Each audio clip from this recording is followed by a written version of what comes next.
strippers slash sex workers of Reddit, what are some misconceptions about your profession that you would like to clear up? Worked as an escort for several years, saw hundreds of men.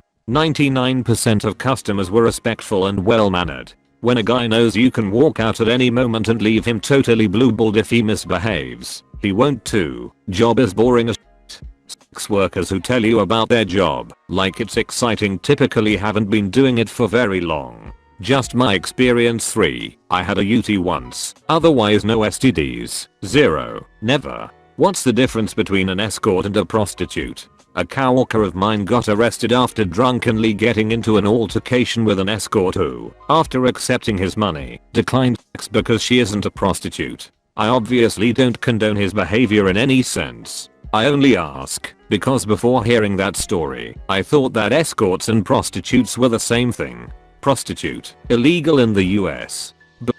$20. $60. Weird stuff. $100. Escort, legal many places. You call an agency who sends someone over to spend the evening with you, and the implication is that she'll eventually get to the sex part, but she doesn't have to do anything. AHH, because of the implication. Aha, what? You keep throwing that word around. Implication. So they are in danger? Oh, don't give me that look. You certainly wouldn't be in any danger. Implicing. Former prostitute here. 1. Not all prostitutes are drug users. 2. You can't tell who is a prostitute just by looking at them. Trust me, if you saw me, you'd never expect me to be a prostitute. 3. A lot of the times, it's not our only job. 4. It's not as bad as television and movies make it out to be, but it's not as glamorous as Tumblr makes it seem. This was one of my biggest issues. The only people who ever spotted me on the job, I always dressed girlfriend-esque, never wore anything too revealing, were a group of Chinese businessmen in a hotel lobby. They subtly pointed me out to each other and tried to get my attention through smiling and waving. I guess you can't fool a pro. Trust me, every waiter knew, but wasn't going to say anything. Oh yeah, I wasn't thinking of hotel staff when I wrote that. Obviously they're people too. I'm sure they knew what was up. I've always wondered how much of a hotel's business is actually for hooking up, only rather than vacations or business travel. I've been in hotels where I got a vibe that everybody was screwing. I, male lawyer, once had to go meet a client at his hotel to prep him for some negotiations because he requested to prep there so he'd be fully prepared when he walked in the doors of my firm's offices. It was a confidence thing. I showed up, talked him through what was going to happen and our general strategy, and then left. On my way out, I got a lot of knowing glances from maids and the front desk people. In retrospect, I realized they absolutely thought I was a John. Guy in a suit shows up with no bags, doesn't check in, goes straight to a room, stays for an hour, walks out again with no bags. I can honestly understand them thinking that. Don't you think that's kind of weird though? Hotels do a ton of their business with business travelers. You would think people having business meetings in their rooms was at least somewhat common. No longer in the biz here, but technology has changed the game entirely. The common depiction of a streetwalker is a stereotype that, though it still exists, is in many ways long dead. If you have a laptop, access to a Starbucks and a Craigslist account, you have access to a huge client base, even without the erotic services section still being around. When I tricked, I did it because it was the equivalent of running a home business. I posted online, and then I patiently waited and responded to emails while simultaneously watching TV, reading, relaxing at home. If I found one client that day, I made $300. If I had 2 clients in a week, that $600 was more than I made at an office job making $11 an hour for 2 hours of actual work plus the online time.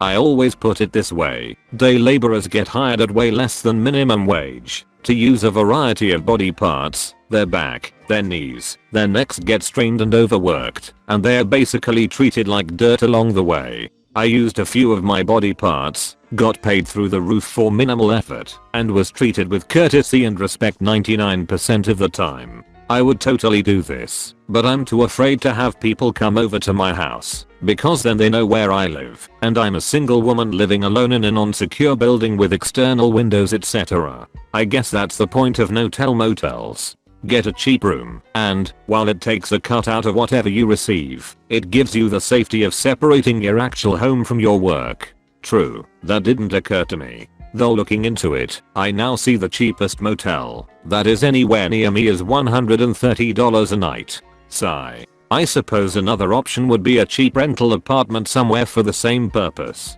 It'd probably be a hell of a lot cheaper than $130 a night, but it'd require significantly more upfront capital. I'm a 19Y.0 prostitute who works in a high-end parlor. It's legal in Australia. The hardest part of the job for me is not the sexual act itself, it's the manipulation / pretending how right the client is, stroking their ego. For instance, I get a lot of married men who come in and talk about how great they are, great husband, great marriage, really successful, but they seem to think lying about hookers to their wife isn't bad. It makes me really sad pretending how wise and smart they are, or how the fact they get to have a secret open marriage while their partner does not is fair, because they are guys. And yes, usually my clients tell me a lot about their situations and are seeking some kind of validation, which of course I give. I'm not a stupid hooker. I feel bad for their wives. I'm not judging. Maybe their wives are horrible people, but the way they, the clients, frame it to me is that it's a happy marriage, but the client loves the wife, but wants to make sure he can still see younger girls without losing the benefit of a supportive wife, usually housewives or part-time workers. A lot of clients also celebrate getting married by going to a brothel, which is so weird to me. I much prefer clients, even if they're fat / socially awkward / boring, who aren't hypocritical. Either single or their wives know about it. It don't make me sad, and I find myself enjoying the sex a lot more.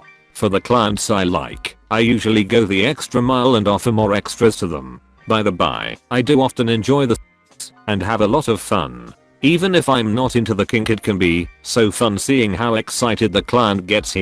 I also think this is strange, but I've witnessed 3 times in the past 5 years conversations to the effect of, from wife to husband during engagement, "You're gonna f someone else before you're stuck with me the rest of your life. Get it out of your system."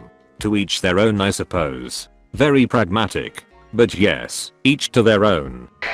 I'm a male escort. I just work with men. There's no significant market for working with women. Plus I'm a homo-iral. Most of my customers are neither awful people nor hideously unattractive, though there's a handful of both.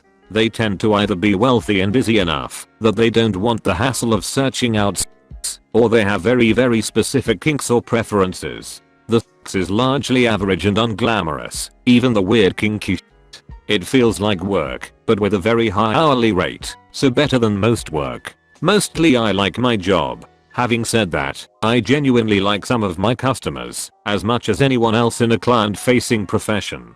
I encourage easy clients or ones I enjoy talking with to rebook, and I occasionally offer small perks or discounts. I live in a first world country, and both my experience and studies on the subject suggest most sex workers here are independent escorts working from their homes or apartments they rent for work. This is true of me. Street prostitution and prostitutes working through agencies appear to be a minority here. That's not uniformly the case everywhere. It really does take all types. Most sex workers are moderately attractive, but most big cities have market for a variety of appearances and body types. Knowing how to market yourself is more important than being flawless. Is it automatically assumed that if someone hires you, they'll eventually want some sort of sex? Have you ever been hired by someone to just literally be an escort and that's all? I've never been hired just to escort someone, and don't know anyone who has. Presumably it has happened before at least once in this crazy world, but sex is pretty much assumed. How do you screen for STDs? I get tested roughly monthly and know how to use a condom, which is about as good as anyone can do, escort or otherwise. Lots of male escorts these days are on PrEP too. A lot of my work is also kink related, so the risks are lower. Pissing on a stranger is pretty safe as these things go. Stripper here. I enjoy my job more than people think. Maybe even more than most people enjoy this. I find it really strange when I see on some threads people wondering what made her end up in that place. It's not bad. In fact, it's pretty great. Most of my friends are strippers and we agreed that probably more than 90% of customers were great, which was more than when I worked in retail, for sure. Not having to set my alarm each morning is something I'll miss when I quit. I'm enjoying myself for now, but it's important to have other goals and ambitions. I worked occasional dance shifts at the topless club I bartended at, and I loved it. I like music. I danced at studios. From the age of 4, I enjoy performing, and I'm confident with my figure/looks, and it was a lot of fun. I don't know if I could have handled the grind of doing it daily, but choosing when I wanted to work, and having a job where I could spend time hanging out, having drinks, etc. while making money was a blast. I kinda miss it, now that those days are behind me. The daily grind. Hehe.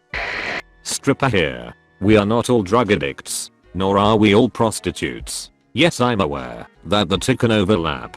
In my club I notice that the druggy stereotype dancers do not seem to last long. Our club is very watchful for that kind of behaviors. The trend with a lot of the drug girls is they lose focus of what's important, the work. We are here for money. We also are very watchful for prostitution. Does it happen? I'm sure it does. When they are caught, they are done. On a side note, it's become apparent that it's almost a joke that girls are paying their way through college. It's not a joke. I would say a high percentage of my co-workers are in school. The hours work well around school schedules, and we can make our tuition without slaving away and letting schoolwork suffer. All and all, clubs vary as do girls. I think from reading all these posts I've decided I'm gonna get in great shape and become a stripper. I need money for school. Haha. Lol. It's a great opportunity. Hard on in mind and body sometimes. People can be mean. If you ever decide to go for it though, feel free to message me with questions.